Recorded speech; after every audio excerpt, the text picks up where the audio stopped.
በስመ አብ ወወልድ ወመንፈስ ቅዱስ አሐዱ አምላክ። በስመ አብ ወወልድ ወመንፈስ ቅዱስ አሐዱ አምላክ። በስመ አብ ወወልድ ወመንፈስ ቅዱስ አሐዱ አምላክ። እስመ ለሊሁ ይትመሰል ሰይጣን ከመ መላከ ብርሃን። ክቡር አባታችን ሊቀ ስዩማን ኪነ ጥበብ የዚህ ታሪካዊና አይንተ እግዚአብሔር አባቶች ካህናት፣ ወንድሞች ዲያቆናት፣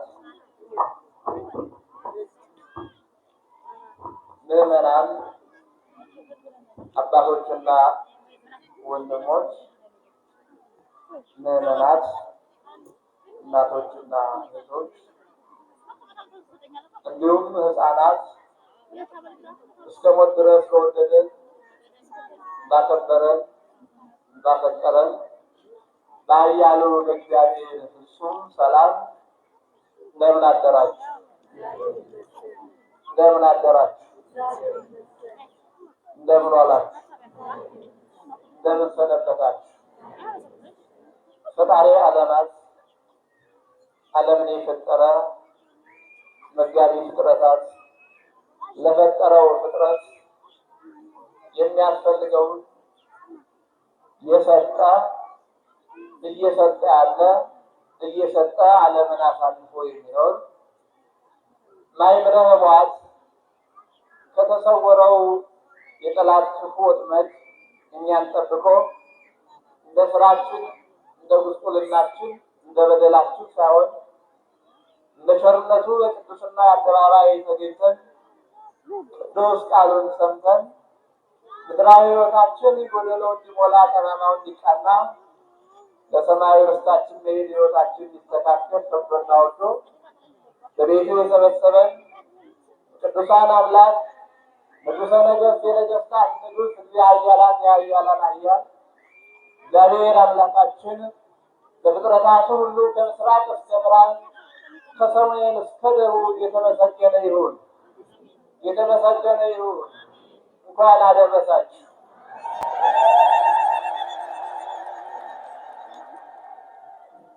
ድገሙታ ተጀመራችሁ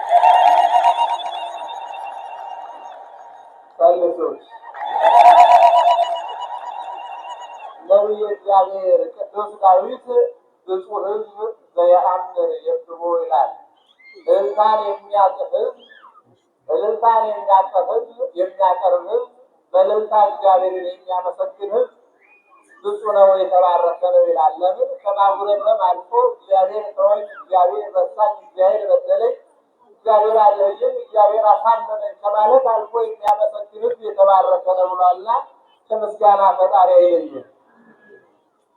ምልዕተ ጸጋ ምልዕተ ክብር ምልዕተ ውዳሴ በብርሃን ወላዲተ አምላክ አምላክን ያገኘንባት በሰሞ ወርቃችን ያየንባት መስዋዕታችን የሰውን ባህርን የተሻገርንባት ድልድያችን ከምድር ወደ ሰማይ የወጣንባት የወርቅ መሰላላችን ነችና ምልዕተ ጸጋ ምልዕተ ክብር ምልዕተ ፈጣሪ ምልዕተ ፍጡራን ከፈጣሪ በታች ከፍጡራን ሁሉ በላይ የሆነች ምልዕተ ጸጋ ነችና ከተሰጣት ጸጋ የተመሰገነች ትሁን። እልፍ አእላፋት ቅዱሳን መላእክት ቁጥራቸውን ከእሱ በቀር የሚያውቃቸው የሌሉ የተሰጣቸው ጸጋ የተመሰገኑ ይሁኑ። ስለ ሃይማኖታቸው ደማቸውን ያፈሰሱ አጥንታቸውን የከሰከሱ ሰማዕታት ስለ ሃይማኖታቸው የዓለሙን ጣዕሙን ላሙን የተዉ ርስቱን ስለረሱ በዱር በገደል ድንጋይ ተንተርሰው የታነሰው ትዛራችን ታቅፈው የሚኖሩ ጻድቃን ሰማዕታት በተሰጣቸው ጸጋ የተመሰገኑ ይሁኑ፣ የተመሰገኑ ይሁኑ።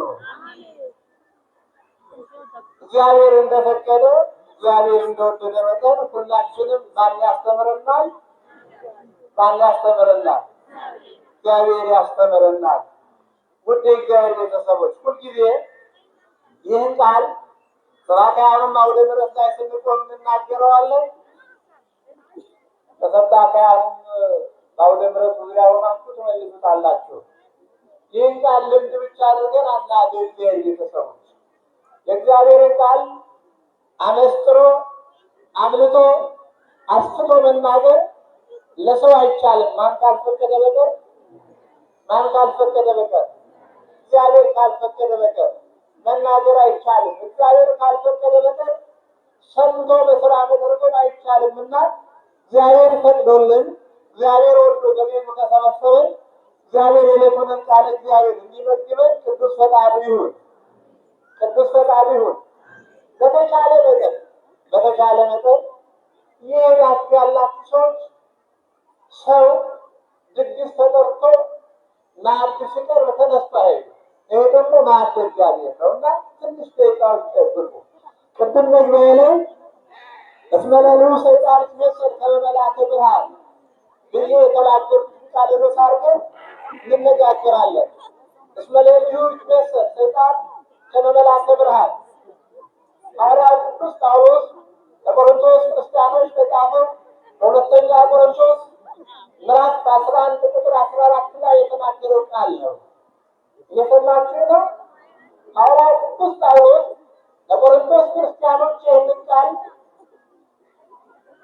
ሲጽፍ ሰይጣን ራሱን እንደ መልአክ ወይንም ራሱን እንደ ብርሃን መልአክ ያስመስላል ብሎ ነው የጻፈው። ሰይጣን በልስቲ ወጣው ሰውን ፈራችሁ ሰይጣን ራሱን እንደ ብርሃን መልአክ ያስመስላል። እንደምን ያስመስላል?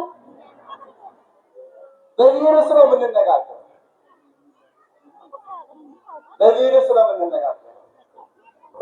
ሐዋርያው ይህን ቃል ከተናገረ በኋላ ቀጥሎ ከዚሁ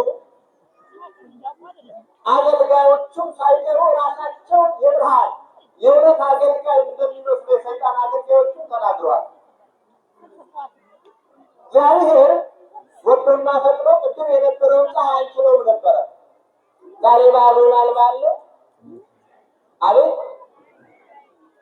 የማለ በረሆም ማልተ በደመና በኩሉ ሌሊት በብርሃነ እሳት ተቆስ ላይ በስጋት ሲመራ የተነገረለት ምዕራፍ ያን የሚፈረውን የሚያቃጥለው ፀሐያቸው ዳመና አድርጎታል። በእኛ በሰዎች ተራቂነት ዝናቤት ይመስለናል። እግዚአብሔር የእኛን በደመና ጠብቆናል። ይህን ያደረገ እግዚአብሔር የተመሰገነ ይሁን።